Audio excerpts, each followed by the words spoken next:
Two students from Lake George High School were charged with sexual misconduct on a school bus.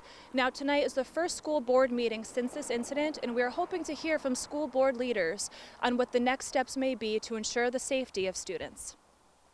We are waiting to hear from Rotterdam Town Board members regarding Joe Mastriani being charged with petty larceny last week, leading Rotterdam residents to call in his resignation. We are hoping to hear more at tonight's Town Board meeting.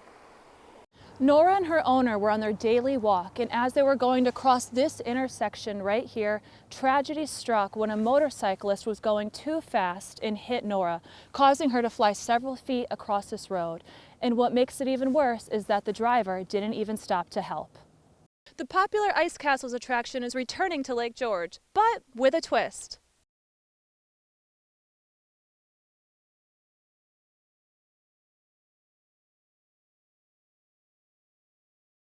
On Wednesday night, the New York State Department of Transportation hosted a community-focused event to present their various concepts on the redevelopment of the I-787 corridor in Albany County. The New York State DOT and the Federal Highway Administration are collaborating to address the transportation needs along the I-787 corridor. There are 5 major highway concepts moving forward or proposed to move forward, while there's some other concepts that could be optional add-ons to the highway reconfigurations. In October of this year, Governor Hochul announced an environmental study on the corridor. This study allows input from the public on which concept is better suitable, with a study on the linkages between environmental factors in the reconstruction of the highway.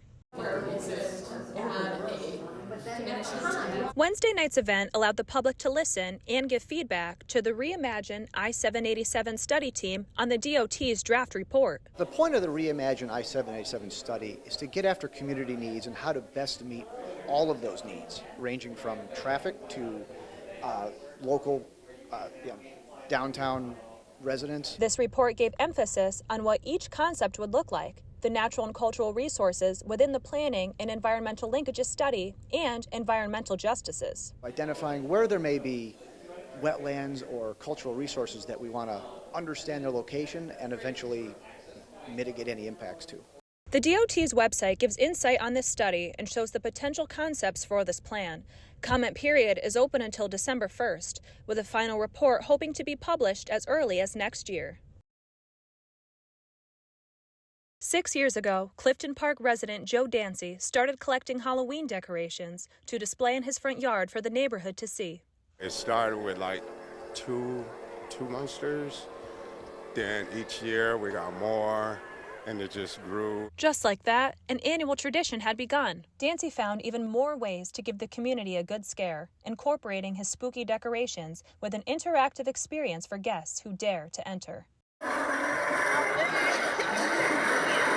A walk through haunted house right on his property, featuring some Halloween favorites ready to give you a good scare. People around here started loving it, so I just continue it. The reason behind this tradition runs much deeper than solely displaying decorations. It was in honor of my daughter she was killed by her boyfriend in domestic violence, so it started out like that. This is his way of honoring and remembering his daughter. And it's for the family too, because they all pitch in and help. Dancy and his wife decided to use the proceeds that were made from the community attending their haunted house to help victims of domestic violence. Sadly, Dancy's wife passed away last year after her battle with cancer. She passed away last year, so I figured this year I would do it in honor of both of them. And that he did. This year, Dancy has decided to not only raise money for domestic violence, but for cancer as well. Every penny of it goes there. It's all going to something good. Raising money for these causes is very important to him, along with putting a smile on the kids' faces every year for Halloween. To stay strong and make everybody else happy makes me happy.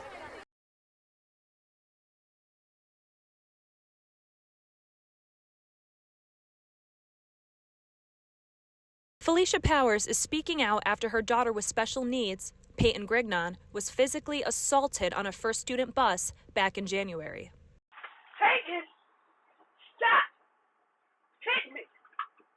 I'm gonna hit you again! This video captures the bus monitor striking and verbally threatening Peyton. The incident first began the moment Peyton stepped onto the bus. The video showing Peyton climbing the stairs, followed by the bus monitor taking her backpack to sit in the first seat. The footage then shows the bus monitor grabbing Peyton by the hair, followed by multiple threats from the monitor along with the bus driver. You're really gonna get it. You're gonna be in your room all day. Felicia Powers, horrified with the incident that happened to her daughter, filed a lawsuit in May of this year against First Student, the company who provides busing services to Lansingburgh School District. The complaint that was filed states that Peyton's mother was seeking monetary damages from First Student for the negligent hiring and training of the bus monitor and driver, along with damages from Lansingburgh Schools for the negligent hiring of First Student. However, just when Felicia thought she and her daughter experienced the worst of it, things got even more challenging. I called and they were like, no, unfortunately, we don't have any transportation for her right now. First Student deciding to no longer provide Peyton with the proper transportation she needs as a retaliation to Felicia's lawsuit. That's 4 hours a day spent driving on top of working a full-time job. It's been a lot. Lansingburgh Central School District now forcing Felicia to provide transportation for her daughter instead of helping her to find an alternative. I think that they need to find another contract with someone else and provide transportation. That's a part of her IEP.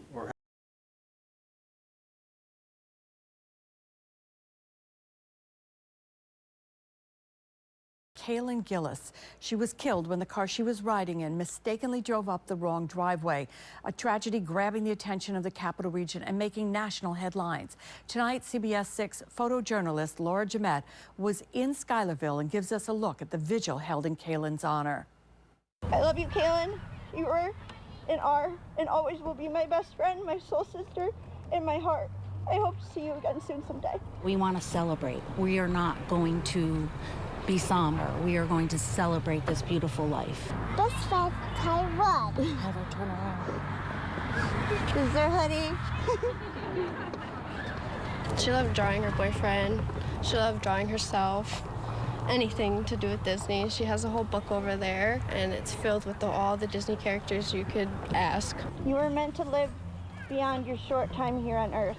Only 20 years having your whole life ahead of you.